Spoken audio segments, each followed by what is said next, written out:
30 సంవత్సరాల క్రితం మేము కొనుక్కున్న ఇల్లండి. మేము కబ్జాలు చేసినయి కాదు. ఏమన్నా మేము ఆక్రమించుకున్నయి కాదు. ఎవరి దగ్గర లాక్కోలేదు. మేము కష్టపడి కొనుక్కున్నది.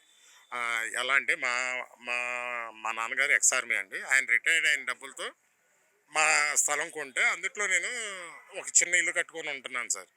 2001లో మేము రిజిస్ట్రేషన్ చేపించుకుంటే 2017 దాకా మాకు ఏ నోటీస్ రాలా. 2017లో లాయర్ నోటీస్ వచ్చింది.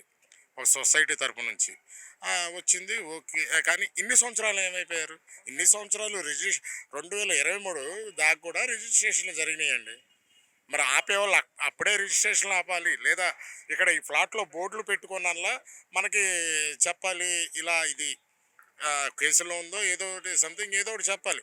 అసలు మీరు ఏం చెప్పకుండా 2017లో నోటీసులు పంపించి పొద్దాక ఒక 20 మందిని 30 మందిని తీసుకురావటం, ఆడోళ్ళు ఉన్న టైంలో వాళ్ళని బెదిరించడాలు, భయపెట్టడాలు ఏంటండి ఇది?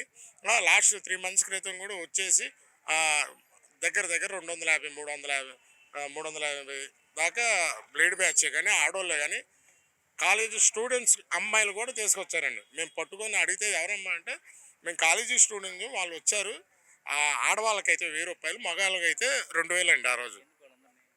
అప్పుడు మమ్మల్ని బలవంతంగా ఖాళీ చేపించడానికి వాళ్ళు ఒక ఫేక్ సొసైటీని సృష్టించి అందరికి డబ్బులు చిమ్మేసి అన్యాయంగా మమ్మల్ని ఈరోజు రోడ్డు పాలు చేశారు సార్.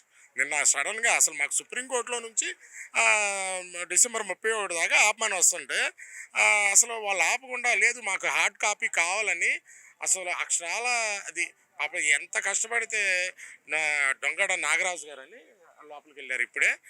పాప ఎంత కష్టపడితే అంత ఇల్లు అండి. చిన్న చిన్న పిల్లలు వాళ్ళ పిల్లలు అన్యాయంగా అసలు సుప్రీంకోర్టు చెప్పేసింది ఆపండి ఏం చేయొద్దని.